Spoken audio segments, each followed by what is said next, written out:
میں نے جو متعدد مواقع سے آیات مبارکہ آپ کو سنائی کہ ہر جگہ پر چوٹی کی چیز صبر ہے، آخری چیز جو بیان ہوتی ہے وہ صبر ہے۔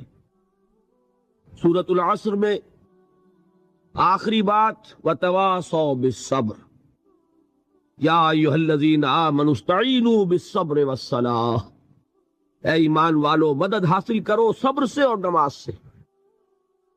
ان اللہ مع الصابرین، اللہ تعالیٰ صبر کرنے والوں کے ساتھ ہے۔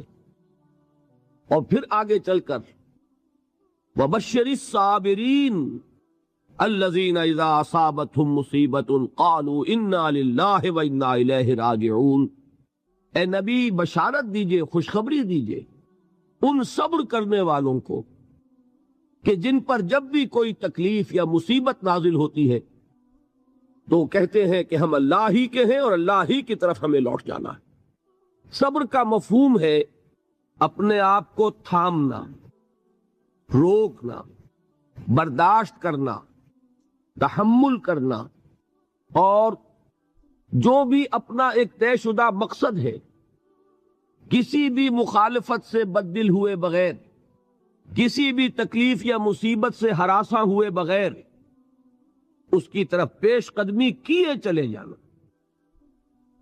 بڑی سخت سردی پڑ رہی ہے، فجر کا وقت ہے، گرم پانی کا اہتمام نہیں ہے، اب اس وقت فجر کی نماز کے لیے اٹھنا، ٹھنڈا پانی اگر ہے تو وضو تو کرنا ہوگا، اس ٹھنڈے پانی سے وضو کرنا، اس وقت لحاف سے نکلنا ہی بہت مشکل، ٹھنڈے پانی سے وضو کرنا اور مصیبت۔ یہ جب تک انسان میں صبر کا مادہ نہ ہوگا ممکن ہی نہیں۔ اس کو کہیں گے صبر علی الطاعہ، اطاعت پر صبر کرنا۔ ناگواری محسوس ہو رہی ہے لیکن اس ناگواری کو برداشت کرتے ہوئے انسان اللہ کے حکم کے اوپر جمع رہے، اللہ کے حکم پر عمل کرے۔ یہ کیا ہے؟ یہ صبر ہے۔ اگر یہ صبر نہیں ہے تو ظاہر بات ہے کہ انسان اللہ کے اس حکم پر عمل نہیں کر سکے۔ صبر کا مادہ نہیں ہوگا تو آپ کام نہیں کر سکیں گے۔ اور اسی کا ایک دوسرا رخ ہے، جب آپ دعوت حق کے لیے کھڑے ہوں گے پہلا قدم کیا آتا ہے؟ استہزاء، تمسخر، مذاق اڑانا، جس کی میں مثال اب دینا چاہتا ہوں محمد الرسول اللہ صلی اللہ علیہ وسلم کی شخصیت سے۔ دیکھیے ہم کیا اور ہماری بساط کیا، ہم کیا مبلغ ہوں گے، کیا داعی ہوں گے، ہمارے اپنے دامن پر داغ ہوتے ہیں، لیکن یہ کہ محمد الرسول اللہ کے دامن پر کوئی داغ تھا؟ ان کو تو سارے مکے والے الصادق الامین کہتے تھے، نہایت محبوب شخصیت تھے، ان کے لیے تو جا صادق، جا الامین، یہ الفاظ سننے میں آتے تھے، آنکھوں کا تارا۔ لیکن جب آپ نے دعوت اب شروع کی، اب قرآن مجید میں دیکھیے کسی نے کہا مجنون ہو گئے، دماغ خراب ہو گیا، پاگل ہو گئے، اجی شاعر ہے، کچھ شعر جوڑ لیتے ہیں ہم پر دھوس جماتے ہیں۔ کسی نے کہا ساحر ہے، کچھ جادو سیکھ لیا ہے، یہاں تک کہ ایسے بدبخت بھی پیدا ہوئے، قرآن میں ہے ساحر کذاب، سحر کرنے والا جادوگر نہایت جھوٹا۔ یہ الفاظ کہے جا رہے ہیں کس کی شان میں؟ محمد الرسول اللہ صلی اللہ علیہ وسلم۔ قرآن میں نقل کیا گیا یا ایھا الذی نزل علیہ الذکر انک لمجنون۔ کبھی آپ نے اس کا ترجمہ سوچا؟ اے وہ شخص، دیکھیے تصور کیجئے حضور جا رہے ہیں، تشریف لے جا رہے ہیں، کسی دعوت میں ہے، تبلیغ میں، یا ویسے ہی تشریف لے جا رہے ہیں، اور کوئی ایک جمگھٹا ہے لوگوں کا، ادھر سے فقرہ آتا ہے، تیر کی طرح لگتا ہے دل میں جا کر محمد کے صلی اللہ علیہ وسلم۔ اے وہ شخص جس کا یہ خیال ہے کہ اس پر کوئی ذکر نازل ہو رہا ہے، ہمارے خیال میں تو تمہارا دماغ خراب ہو گیا ہے۔ یا ایھا الذی نزل علیہ الذکر انک لمجنون، کہا کہ نہیں کہا؟ اور یہ نہ سمجھیے کہ حضور صلی اللہ علیہ وسلم کے قلب مبارک کو تکلیف نہیں ہوتی تھی۔ میں قرآن سے ثابت کروں گا، میں کہیں کوئی کہانیاں بیان نہیں کرنا چاہتا۔ قرآن نے کہا ہے وَلَقَدْ نَعْلَمُ أَنَّكَ يَضِيقُ صَدْرُكَ بِمَا يَقُولُونَ، اے نبی ہمیں خوب معلوم ہے صلی اللہ علیہ وسلم کہ جو کچھ یہ لوگ کہہ رہے ہیں اس سے آپ کا سینہ بھجتا ہے، یہ جو گھٹن ہوتی ہے، صدمہ ہوتا ہے۔ انکا یضیق صدرک بما یقولون، ہمیں خوب معلوم ہے کہ جو کچھ یہ باتیں آپ کو سننی پڑ رہی ہیں، یہ کڑوی کسیلی باتیں، یہ جو فکرے چست ہو رہے ہیں، استہزاء ہو رہا ہے، تمسخر ہو رہا ہے۔ سورہ حجر میں ہے، ایک جگہ کھڑے ہوئے لوگ قرآن کا مذاق اڑا رہے ہیں، بھائی فلاں آیت تم لے جانا، فلاں آیت میری ہوگی، اس کے ٹکڑے کر رہے ہیں، اس کے ٹکڑے حصے بکھرے کر کے ٹیما بنا کر ان آیات کا تمسخر اڑا رہے ہیں۔ ایک جگہ قرآن مجید میں مذکور ہے کہ فرشتوں کا مذاق اڑ رہا ہے، بھائی یہ دیکھو محمد نے کہا ہے صلی اللہ علیہ وسلم کہ جہنم پر تو کل 19 فرشتے ہیں، علیہا 19 قرآن میں آیت نازل ہوئی۔ ایک پہلوان کہتا بھائی 10 کو تو میں سنبھال لوں گا، باقی 9 کا تم انتظار کر لو۔ یہ باتیں آ رہی ہیں حضور کے کانوں میں، کلام الہی کے ساتھ کیا سلوک ہو رہا ہے، مجھ پر کیا فکرے چست کیے جا رہے ہیں، مجھ پر جس طریقے سے استہزاء اور تمسخر کا رویہ اختیار کیا گیا ہے، دل بھچ رہا ہے، دل میں صدمہ ہے۔ دیکھیے سورہ نون ہے، اور میرے نزدیک یہ دوسری وحی ہے جو حضور پر نازل ہوئی ہے، اس کی ابتدائی آیات، نون والقلم وما یسطرون ما انت بنعمت ربک بمجنون وَإِنَّ لَكَ لَأَجْرًا غَيْرَ مَمْنُونٍ وَإِنَّكَ لَعَلَىٰ خُلُقٍ عَظِيمٍ فَسَتُبْصِرُ وَيُبْصِرُونَ بِأَيِّكُمُ الْمَفْتُونُ إِنَّ رَبَّكَ هُوَ يَعْلَمُ بِمَنْ ضَلَّ عَنْ سَبِيلِهِ وَهُوَ أَعْلَمُ بِالْمُهْتَدِينَ۔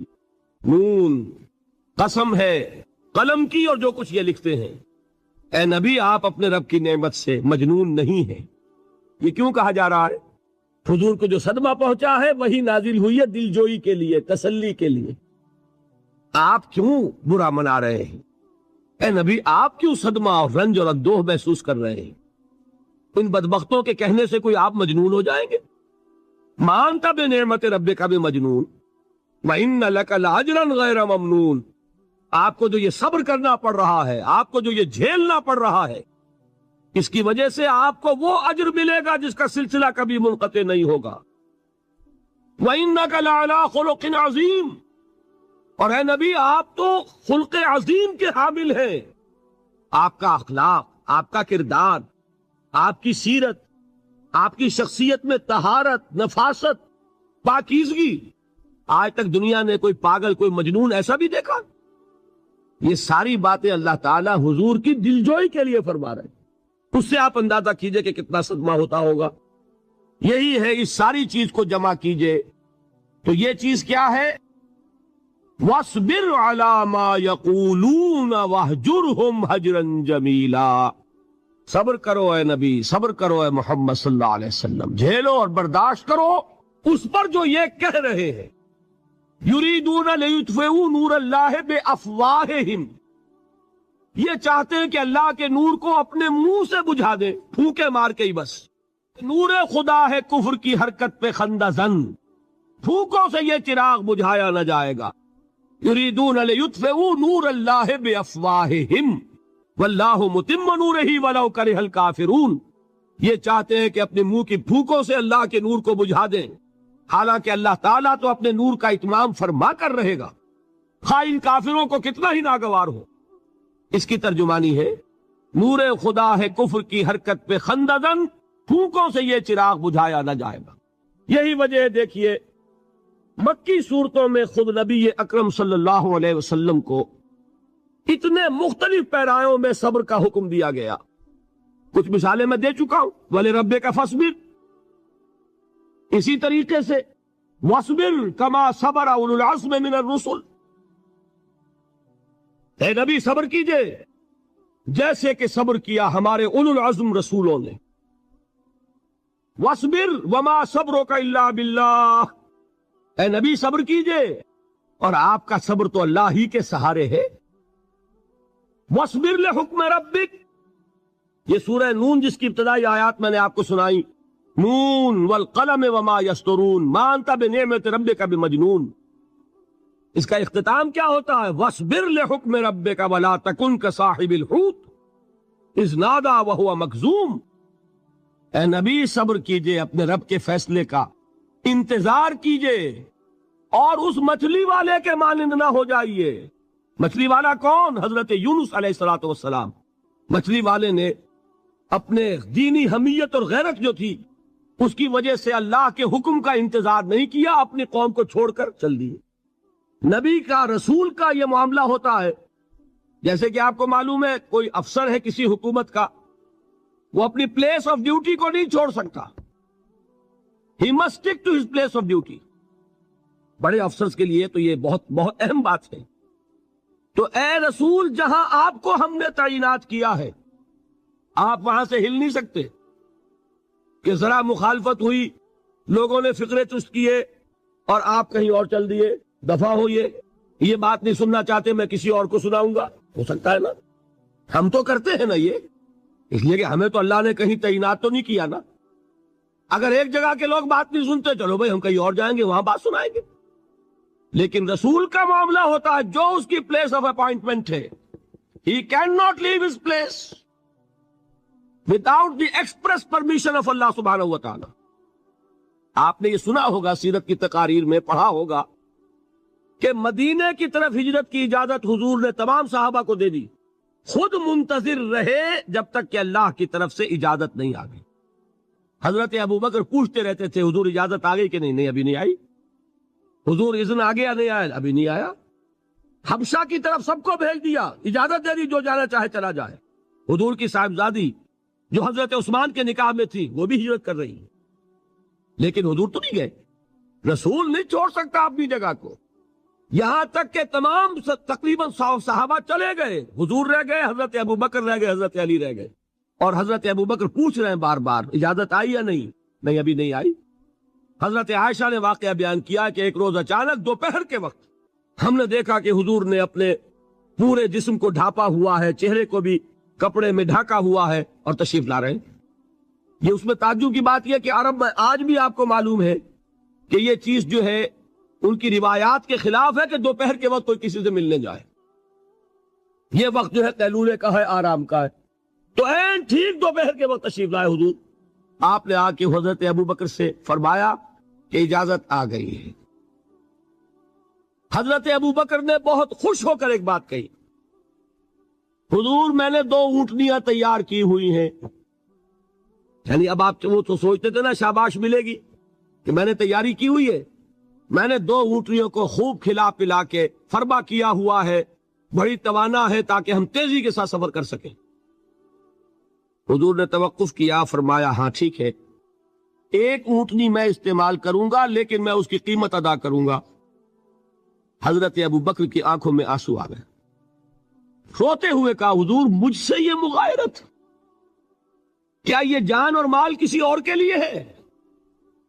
آپ مجھ سے بھی کہہ رہے ہیں میری اونٹنی جو ہے وہ بھی بلا معاوضہ آپ قبول نہیں فرما رہے۔ یہ ہے محمد الرسول اللہ کی غیرت اور حمیت کا بات۔ اب دیکھیے ایک بات عجیب ہے، یہ ربط اپنے ذہن میں رکھیے، اللہ تو صبر کی تلقین کر رہا ہے اپنے رسول کو، اور رسول یہی تلقین کر رہے ہیں اپنے صحابہ کو، صبر کرو، جھیلو، برداشت کرو، ہاتھ مت اٹھانا، کوئی جوابی کارروائی نہیں ہوگی، بلکہ اپنے اوپر جھیلو جو کچھ جھیلنا ہے، ڈٹے رہو، پیچھے مت ہٹنا، یہ صبر ہے، لیکن ہاتھ اٹھانے کی اجازت نہیں۔ چنانچہ اب ذرا چشم تصور سے دیکھیے، ابو جہل اس نے جو بدترین روش اختیار کی، وہ ایک خاندان تھا حضرت یاسر، ان کی اہلیہ حضرت سمیہ، اور ان کے فرزند حضرت عمار رضی اللہ تعالی عنہم۔ یہ غلام نہیں تھے، حضرت سمیہ تو کنیز تھیں لیکن یاسر غلام نہیں تھے۔ ان کی کہانی یہ ہے، واقعہ یہ ہے کہ یہ بہت نیک آدمی تھے یاسر، یمن کے باشندے۔ انہیں کو خواب میں بشارت ہوئی کہ نبی کا ظہور ہونے والا ہے مکے میں، جاؤ شاید ان کے قدموں تک پہنچ جاؤ۔ یہ یمن سے ترک وطن کر کے مکے آ گئے۔ ابو جہل کا ایک چچا تھا، بہت شریف النفس انسان، اس کے ساتھ معاہدہ کیا حلیف بن کر اور وہ مکے میں رہنے لگے. اس لیے کہ یہ نوٹ کر لیجئے مکہ اس وقت ایک قبیلے کا شہر تھا، صرف قریش. یا قرشی رہ سکتا تھا وہاں یا قرشی کا حلیف، کہ اگر تو کسی قرشی نے آپ کو امان دی ہوئی ہے تو آپ رہ سکتے ہیں مکے میں، ورنہ نہیں. یا تیسرے قرشی کا غلام، غلام تو ملکیت ہی ہے اس کی، جیسے بھیڑ بکری ہے کسی قرشی کی اسی طرح اس کے غلام ہے. یہ 3 کیٹیگریز تھی انسانوں کی مکے میں. اسی کو نوٹ کیجئے کہ جو بیچارے غلام تھے وہ سب سے زیادہ ستائے گئے، اس لیے کہ غلاموں کے تو حقوق ہی کوئی نہیں تھے. بلال غلام تھے، ابو فقی غلام تھے، زنیرہ ایک کنیز تھی. ان کو جو ماریں پڑی ہیں اس کا آپ کو معلوم ہے. حضرت بلال کے ساتھ جو کچھ امیہ ابن خلف نے کیا، کہ جس طریقے سے کہ حیوانوں کی لاشیں جو ہے کھینچ کر گھسیٹ کر لے جائی جاتی ہیں، ان کی گردن میں رسی ڈال کر گھسیٹتے، اسی طریقے سے حضرت بلال کے گردن میں رسی ڈال کر ٹھیک دوپہر کے وقت مکے کی سنگلاخ گلیوں کے اندر گھسیٹا جاتا تھا. نیچے زمین جل رہی ہے توے کی طرح، اور ویسا بھی ہوتا تھا کہ چت لٹا دیا، اوپر سے وہ آگ مکے کا کہ سورج جو ہے ذرا نوٹ کیجئے، آگ برسا رہا، نیچے زمین توے کی طرح جل رہی، اور ایک بھاری سل بھی لا کر جو ہے سر پر رکھ دی، چھاتی پر رکھ دی گئی ہے کہ آواز نہیں نکل رہی، جھاگ نکل رہے ہیں منہ سے. لیکن اس حال میں بھی احد احد احد، ایک ایک اللہ، قل هو اللہ احد، الفاظ نکل رہے. یہ ہے وہ صبر، صبر علی الابتلاء، صبر علی الایذاء. یہ ابتلاء اور ایذاء پر صبر ہے. جھیلو، برداشت کرو، اس توحید پر قائم رہو، محمد کی رسالت کے اقرار کرتے رہو صلی اللہ علیہ وسلم، لیکن ہاتھ نہیں اٹھانا. اب میں آپ کو بتا رہا تھا یہ تو غلام تھے، یہ جو تھے یاسر یہ حلیف تھے، غلام تو نہیں تھے نا. البتہ وہ ابو جہل کے چچا کی کنیز تھی یہ سمیہ،